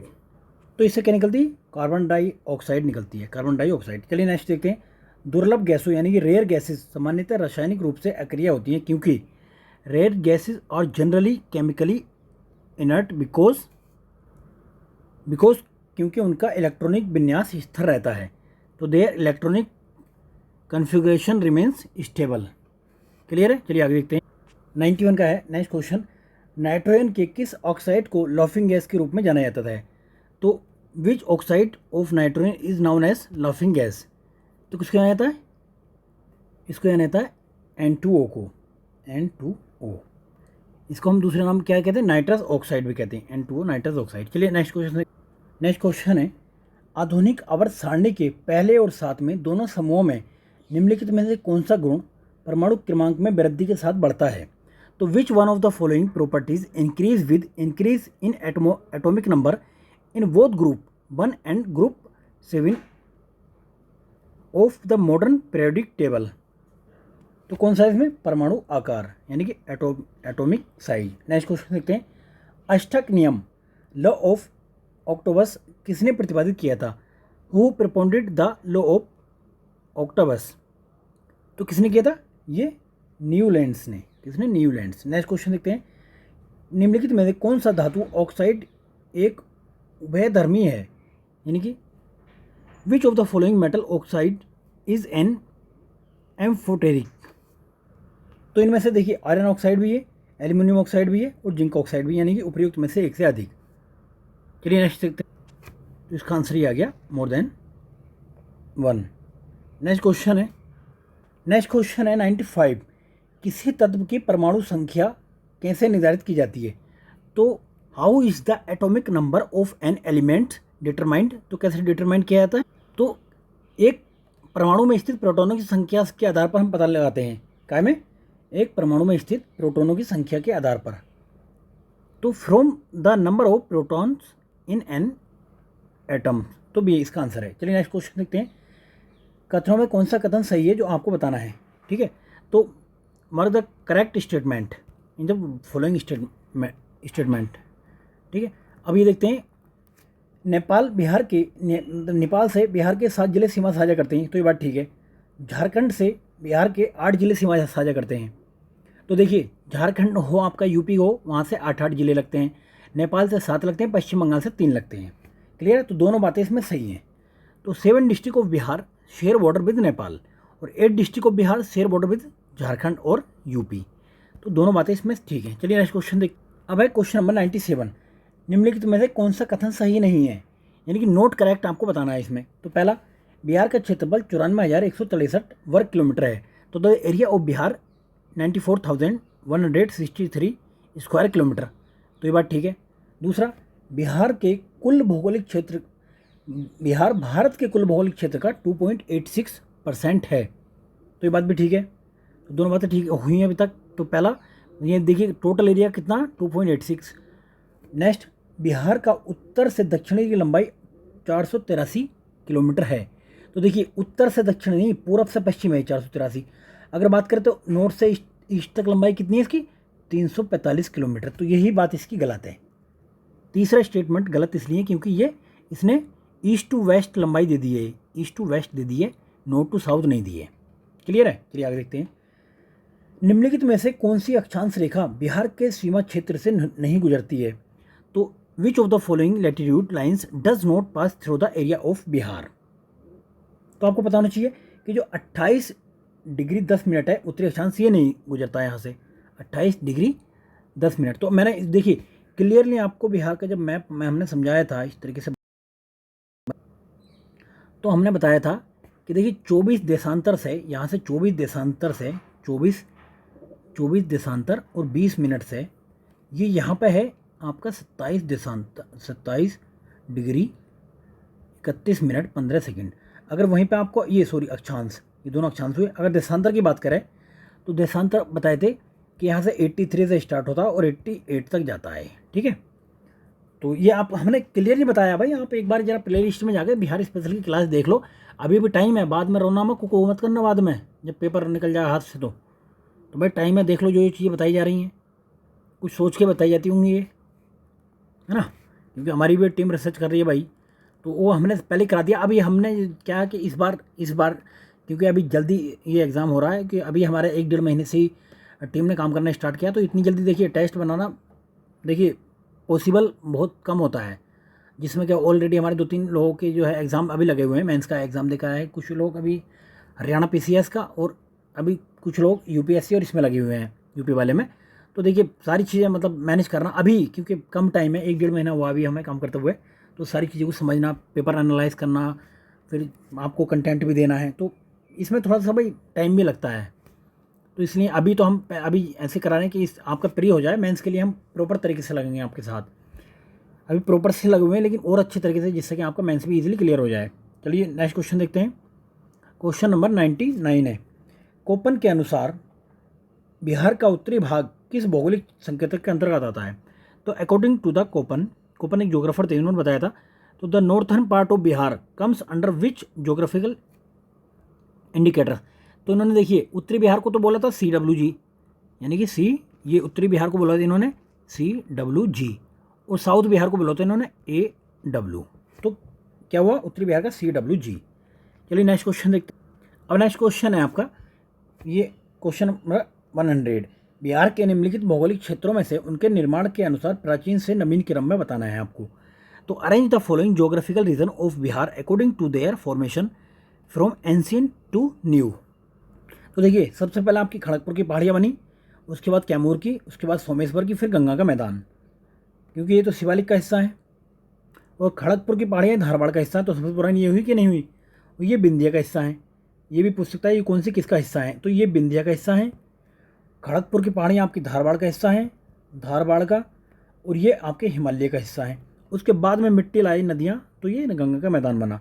तो पहला, दूसरा, तीसरा, चौथा इसका आंसर है। क्लियर है? चलिए नेक्स्ट क्वेश्चन। अब ये क्वेश्चन नंबर है 101। तो इसमें क्या है, निम्नलिखित में से कौन सी नदी समूह उत्तर प्रदेश से बिहार में प्रवेश करती है? तो which of the following river group enter Bihar from Uttar Pradesh? तो कौन कौन सी नदियां हैं? तो देखिए घाघरा हो गई, गंगा हो गई, कर्मनासा, ये 3 नदियां हैं। घाघरा, गंगा और कर्मनासा, 3 नदियां जो यूपी से एंटर करती हैं बिहार में। नेक्स्ट देखते हैं, बिहार में किस नदी पर बहुउद्देशीय परियोजना निर्मित नहीं है? तो आपको बताना भाई साहब, जो नहीं है, पूछ नहीं रहे आपसे कौन सी है, तो कौन किस पर नहीं है? बिहार में गंगा नदी पर नहीं है। नेक्स्ट क्वेश्चन देखते हैं।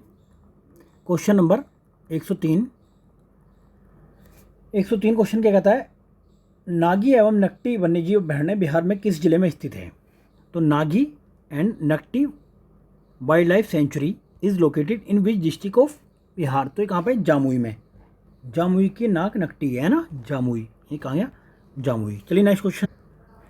क्वेश्चन नंबर है आपका 104। निम्नलिखित में से कौन सी मिट्टी बिहार में पाई जाती है? तो which of the following soil is found in Bihar? आपने आपको ज्योग्राफी का कराया हुआ है, तो आप वहाँ से भी देख लो एक बार। तो देखिए, बलथर मिट्टी मिलती है, टॉल मिट्टी मिलती है, करेल और केवाल मिट्टी मिलती है, यानी कि उपयुक्त में से एक से अधिक। क्लियर है? चलिए आगे देखते हैं। 2011 की जनगणना के अनुसार बिहार में लिंगानुपात कितना है? कब के अनुसार? 2011 की। The sex ratio of Bihar as 2011 census, तो कितना है?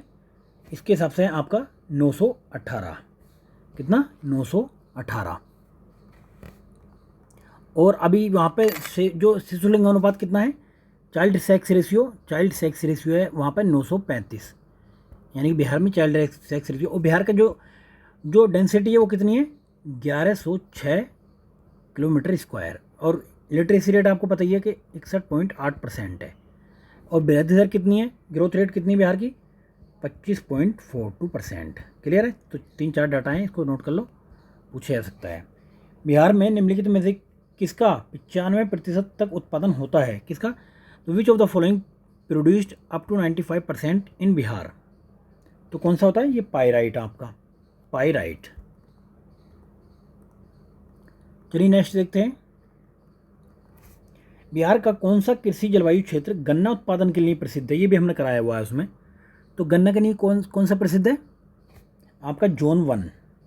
जोन 1 देखोगे आप तो इसमें चंपारण, पूर्वी चंपारण, पश्चिमी चंपारण शामिल है। तो जोन 1 इसका आंसर आ गया। चलिए नेक्स्ट क्वेश्चन। नेक्स्ट क्वेश्चन है, ब्रह्मकुंड बिहार में कहाँ स्थित है? तो where is Brahmakund located in Bihar? तो ये राजगीर में स्थित है। कहाँ पे? राजगीर में। नेक्स्ट क्वेश्चन देखते हैं। कालीन उत्पादन के लिए प्रसिद्ध ओबरा बिहार के किस जिले में है? ओबरा बिहार के किस जिले में है? तो ये औरंगाबाद में है। कहाँ पे? ओबरा औरंगाबाद में है। चलिए नेक्स्ट क्वेश्चन। बिहार औद्योगिक क्षेत्र विकास प्राधिकरण की स्थापना कब हुई थी? तो ये कब हुई थी इसकी स्थापना? इसकी स्थापना हुई थी 1974 में। तो 74 का कोई ऑप्शन इसमें नहीं है। बिहार की स्थापना 1974, तो इसमें से कोई सा भी नहीं। चलिए नेक्स्ट क्वेश्चन देख। नेक्स्ट क्वेश्चन है, अक्टूबर 2022 में डेनमार्क के फाउंडेशन फॉर इन्वायरमेंट एजुकेशन द्वारा भारत के किस राज्य या केंद्र शासित प्रदेश के 2 समुद्र तटों को ब्लू फ्लैग का प्रमाण पत्र दिया गया है? तो कौन कौन से हैं? तो ये लक्षद्वीप के हैं। एक तो मिनिकॉय थुंडी था और दूसरा कदमावत था। तो कहाँ के? लक्षद्वीप के थे ये। तो टू विच इंडिया स्टेट और union territory were awarded the blue flag certificate? तो अब देखिए, ये कहाँ के थे? लक्षद्वीप के। अब टोटल कितने जगह को मिल गया? ये 12 जगहों को मिल चुका है। चलिए नेक्स्ट क्वेश्चन देखते हैं। हाल ही में प्रधानमंत्री मोदी ने भारत के किस शहर में महाकाल लोक गलियारा परियोजना, देखिए इस टाइप से क्वेश्चन पूछा जाता है कि महाकाल लोक गलियारा परियोजना का संबंध किस राज्य से है? तो अब देखिए, मध्य प्रदेश से है, लेकिन कहाँ पर बनाई गई है? तो ये उज्जैन में बनाई गई। कहाँ पे? उज्जैन। नेक्स्ट क्वेश्चन देखते हैं। हर घर गंगा जल योजना के संबंध में कौन सा कथन सही नहीं है? तो which one of the following statement is not correct regarding the Har Ghar Ganga जल स्कीम? तो कौन सा इसमें से, यानी कि पहला स्टेटमेंट देखते हैं, यह योजना बिहार सरकार द्वारा जल जीवन हरियाली मिशन के तहत शुरू की गई है। पहली बात ठीक है। इसका पहला चरण राजगीर में शुरू हुआ है तथा दूसरा चरण इसका नवादा में शुरू हुआ है। तीसरा, इसके तहत प्रत्येक लाभार्थी को पीने और घरेलू उद्देश्यों के लिए प्रतिदिन 135 लीटर गंगा जल प्राप्त होगा। तो तीनों बातें सही हैं, इनमें से कोई भी नहीं, यानी कि जो सही नहीं है, यानी कि तीनों बातें इसकी ठीक हैं। चलिए अगला क्वेश्चन देखते हैं। अब क्वेश्चन नंबर 114। ड्रोन के माध्यम से दवाइयाँ पहुँचाने के लिए भारत का पहला ड्रोन स्टेशन कहाँ स्थापित किया जाएगा? तो ये कहाँ बनेगा? ये मेघालय में बनेगा। तो where has India's first drone station been set up to deliver medicine through drones? तो कहाँ पे बनेगा? मेघालय में बनाया जाएगा। Next question. नवंबर 2022 में प्रधानमंत्री नरेंद्र मोदी ने किस शहर में स्टैचू ऑफ प्रोस्पेरिटी का अनावरण किया है? तो in which city prime minister Narendra Modi unveil the statue of prosperity? तो ये कहाँ पे बनाया गया था? ये आपको बनाया गया था बेंगलुरु में। ये कैंपागोड़ा, ये है वहाँ पे बनाया गया था। अब इसके साथ मैं आपको बता दूं कि अगर पूछे स्टैचू ऑफ इक्वालिटी, अगर इक्वालिटी की बात करें तो ये कहाँ पे बनी है, वो बनी है आपकी हैदराबाद में, तेलंगाना में। अगर पूछे स्टैचू ऑफ बिलीफ कहाँ पे बनी है, तो बिलीफ बनी है आपकी राजस्थान में। और पूछे कि स्टैचू ऑफ यूनिटी कहाँ बनी है, यूनिटी बनी है आपकी गुजरात में। क्लियर है, चलिए आगे देखते हैं। टाइम मैगजीन द्वारा 2022 में पर्सन ऑफ द ईयर किसे चुना गया है, तो बिलामुदीर जेलेंस्की को चुना गया है। पर्सन ऑफ द ईयर कौन है, बिलामुदीर जेलेंस्की, यूक्रेन के राष्ट्रपति हैं। चलिए नेक्स्ट क्वेश्चन देखते हैं। क्वेश्चन नंबर 117 है, G20 शिखर सम्मेलन 2022 के संबंध में निम्नलिखित में से कौन सा कथन सही है, तो which of the following statement is correct regarding G20 summit. पहला स्टेटमेंट है, नवंबर 2022 में इसका आयोजन इंडोनेशिया में किया गया था। बात ठीक है। इसकी थीम कहती है रिकवर टुगेदर और रिकवर स्ट्रोंगर। नेक्स्ट, ब्रिटिश प्रधानमंत्री ऋषि सुनक ने UK India young professional scheme की शुरुआत की थी। तो ये तीनों बातें ठीक हैं। तो in November 2022 it was organised in Indonesia, और अभी कहाँ आयोजन हो रहा है, मतलब भारत में। तो the theme of the summit was recover together recover stronger. तो उस टाइम पे ये थीम थी। क्लियर है। अब आगे देखते हैं। तीसरा, British prime minister Rishi Sunak launch the UK India young professional scheme. तो ये तीनों बातें इसकी ठीक थी। क्लियर है। चलिए नेक्स्ट देखते हैं। भारत का पहला निजी रूप से विकसित रॉकेट 2022 में लॉन्च किया गया है, जिसका नाम क्या है, तो नाम क्या है, विक्रम एस। निजी रॉकेट था ये। तो India's first privately developed rocket is to be launch in November 2022, named क्या है, विक्रम एस। चलिए नेक्स्ट क्वेश्चन देख। नेक्स्ट क्वेश्चन है क्वेश्चन नंबर 119, निम्नलिखित में से किसके अध्ययन हेतु चाइना द्वारा पहला अंतरिक्ष आधारित टेलीस्कोप कुआफू 1 लॉन्च किया गया है। देखिए अब ये पूछ सकता है कि कुआफू 1 टेलीस्कोप मतलब किस कंट्री ने लॉन्च किया है, तो कंट्री का नाम क्या है, वो चाइना है। या फिर पूछ रहा है किसका है, तो किसके अध्ययन के लिए क्या है, ये सूर्य के अध्ययन के लिए, यानी कि सन की स्टडी के लिए। कुआफू 1 किसने, चाइना ने लॉन्च किया, किसके स्टडी के लिए, सन की स्टडी के लिए। नेक्स्ट क्वेश्चन, गरुड़ 7 युद्ध अभ्यास निम्नलिखित में से कौन सा युद्ध अभ्यास है, तो Garuda 7 war exercise is associated with which of the following war exercise. तो किसकी, ये भारत और फ्रांस की है। भारत और फ्रांस की क्या है, भारत और फ्रांस की वायुसेना यानी कि एयरफोर्स, किसकी, भारत और फ्रांस की। चलिए नेक्स्ट क्वेश्चन। क्वेश्चन नंबर है 121, हाल ही में नियुक्तियां हुई हैं उनके बारे में कौन सा सही नहीं है, ये बताना है। तो नोट करेक्टली मैच करता है वो बताना है आपको। तो पहला है, ये गिरिधर अरमाने भारत के रक्षा सचिव बनाए गए हैं। केपी आसवानी यूएनएचआरसी में विशेष दूत के रूप में पहली भारतीय महिला होंगी। अरुण गोयल भारत के चुनाव आयुक्त बनाए गए हैं। तो उपयुक्त में से कोई नहीं है, यानी कि तीनों बातें ठीक हैं, उपयुक्त में से कोई भी गलत नहीं है। क्लियर है। नेक्स्ट क्वेश्चन देखते हैं।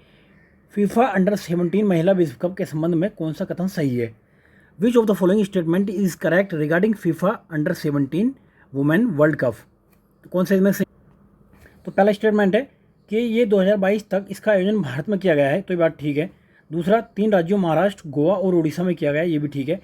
न्यूजीलैंड ने कोलंबिया को हराकर यह खिताब जीता। न्यूजीलैंड ने नहीं, स्पेन ने। किसने, स्पेन ने कोलंबिया को हराकर जीता। तो पहला और दूसरा सही है इसमें, बाकी दोनों, ये तीसरा गलत है। तो पहला और दूसरा ठीक है। चलिए नेक्स्ट क्वेश्चन देख। 123 क्वेश्चन बहुत ही इंपॉर्टेंट क्वेश्चन है। 32वां बिहारी पुरस्कार से सम्मानित किया गया है किसको, तो ये डॉक्टर माधव हाडा को। ये कौन है, डॉक्टर माधव हाडा को सम्मानित किया गया है। चलिए 124 देखते हैं। 36वां राष्ट्रीय खेल 2022 के संबंध में कौन सा कथन सही नहीं है, ये बताना है। तो नोट करेक्ट बताना आपको। 36 नेशनल गेम्स 2022 जो हुए थे। तो अब देखिए, पहली बार गुजरात में राष्ट्रीय खेल का आयोजन किया गया है, बात ठीक है। इसका शुभकर क्या था, सावा शुभकर था। सर्विसेज ने 128 पदक जीतकर शीर्ष स्थान हासिल किया है। तो ये तीनों बातें ठीक है, इनमें से कोई भी नहीं, यानी कि गलत कोई भी नहीं, तीनों बातें इसमें सही है। चलिए नेक्स्ट क्वेश्चन देख। क्वेश्चन नंबर 125 है, हाल ही में भारत के 50वें मुख्य न्यायाधीश के रूप में किसे नियुक्त किया गया है, तो who was the appointment as the 50th chief justice of India recently. तो किसको किया गया है, तो ये है आपके DY चंद्रचूड़। कौन, DY चंद्रचूड़। नेक्स्ट क्वेश्चन देखते हैं। हाल ही में भारत की पहली स्वदेशी परमाणु पनडुब्बी का परीक्षण किया गया जिसका नाम क्या है? Recently India's first indigenous strategy strike nuclear submarine was tested name, तो नेम इसका INS अरिहंत। क्या है? INS अरिहंत। नेक्स्ट क्वेश्चन देखते हैं, question number 127, pro kabaddi league season 9 के संबंध में कौन सा कथन सही है? तो which of the following statement is correct regarding pro kabaddi league session 9? पहला स्टेटमेंट है जयपुर पिंक पैंथर्स विजेता टीम रही है, तो ये बात ठीक है। दूसरा, जयपुर पिंक पैंथर्स ने पुणेरी पल्टन को हराया, तो दूसरी बात भी ठीक है। सीजन के सबसे मूल्यवान खिलाड़ी अर्जुन देसवाल रहे हैं, तो ये बात भी ठीक है, यानी उपयुक्त में से, यानी कि एक से अधिक। तो देखिए यहाँ पे क्या लिख दिया? नॉन ऑफ द एबव, और यहाँ पे लिख दिया उपयुक्त में से एक से अधिक, तो ये गलत है। तो मोर देन एबव आ गया इसकी जगह आंसर, इसकी जगह काट के लिख दो मोर देन एबव। चलिए नेक्स्ट क्वेश्चन देखते हैं, दिसंबर 2022 में किस राज्य ने भारत के पहले पैदल सेना संग्रहालय का उद्घाटन किया है? तो in which state India's first infantry museum has been inaugurated in December 2022? तो ये किसने किया है? ये किया है मध्य प्रदेश ने, मध्य प्रदेश। चलिए नेक्स्ट क्वेश्चन देखते हैं, 129 क्वेश्चन है, हाल ही में किस राज्य सरकार ने वन डिस्ट्रिक्ट वन स्पोर्ट पहल की शुरुआत की है? तो कौन सा डिस्ट्रिक्ट है? उत्तर प्रदेश है। कहाँ पे? वन डिस्ट्रिक्ट वन स्पोर्ट, कहाँ पे? उत्तर प्रदेश। नेक्स्ट क्वेश्चन देखते हैं, हाल ही में बिहार का कौन सा जिला पूरी तरीके से पेपरलेस घोषित किया गया है? तो recently which district of Bihar has been declared completely paperless? तो कौन सा डिस्ट्रिक्ट है? वो है आपका सहरसा डिस्ट्रिक्ट, सहरसा। नेक्स्ट देखते हैं, हाल ही में भारतीय ओलंपिक संघ की पहली महिला अध्यक्ष कौन बनी है? तो who has recently become the first women president of the Indian Olympic association? तो ये बनी है PT ऊषा, PT ऊषा। चलिए नेक्स्ट है, हाल ही में किस देश को आसियान के 11वें सदस्य के रूप में स्वीकार करने की सैद्धांतिक मंजूरी मिली है? तो कौन सा देश है वो? तो यह है पूर्वी तिमोर। कौन सा? पूर्वी तिमोर। नेक्स्ट, नवंबर 2022 में किस राज्य में तीसरे राष्ट्रीय जनजातीय नृत्य महोत्सव का आयोजन किया गया है? तो कहाँ पे किया गया था? ये छत्तीसगढ़ में किया गया था। कहाँ? छत्तीसगढ़। चलिए नेक्स्ट देखते हैं, हाल ही में इटली की पहली महिला प्रधानमंत्री कौन बनी है? तो कौन है? Giorgia Meloni. कौन?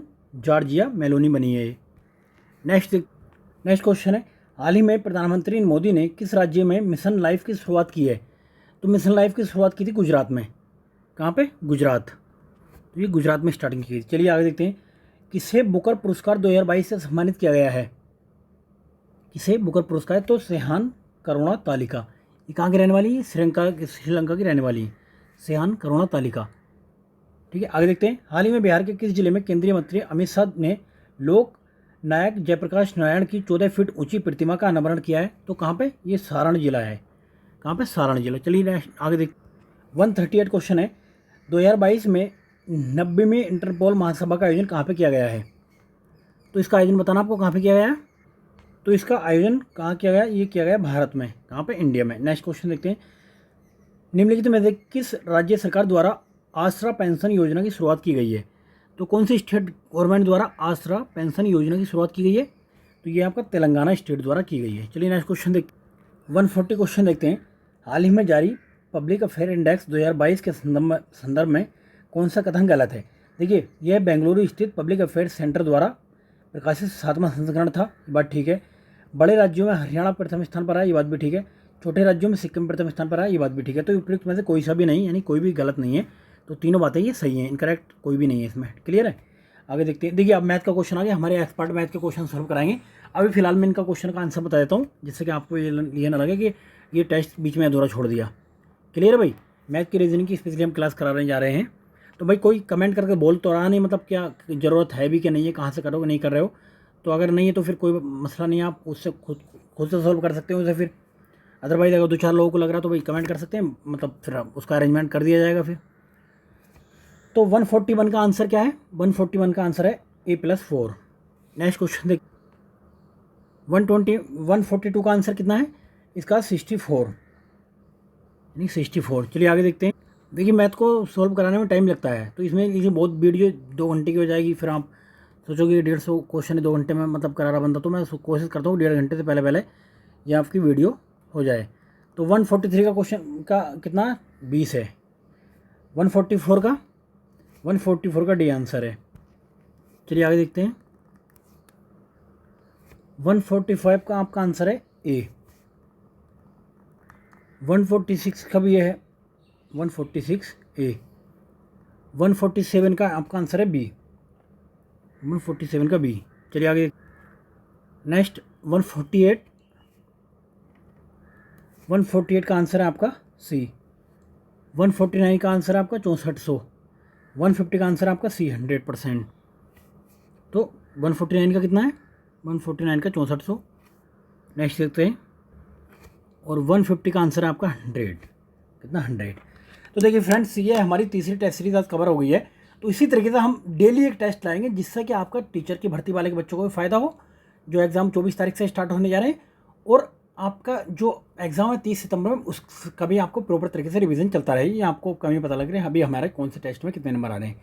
तो आपके देखिए दो तरीके हैं। एक तो आप ये कि नॉलेज बढ़ाने के लिए आप चलते फिरते कहीं भी इस वीडियो को सुन सकते हैं। दूसरा तरीका ये है कि आप इसको बैठ के शांति के साथ इसको कर सकते हैं। पहले आप स्क्रीनशॉट लेना कि कौन कौन से क्वेश्चन का आपको करना है, उसके बाद में आप चेक कर सकते हैं कि आपके कितने गलत हैं कितने सही हैं। क्लियर है? तो ये मुझे लगता है दूसरे वाला तरीका ज़्यादा अच्छा रहेगा। तो ठीक है फ्रेंड्स, वीडियो देखने के लिए काफ़ी बहुत बहुत शुक्रिया आपका, और ये चैनल पर बने रहने के लिए धन्यवाद। और यार अपने दोस्तों को ज़्यादा से ज़्यादा शेयर करो यार। ठीक है, ओके बाय।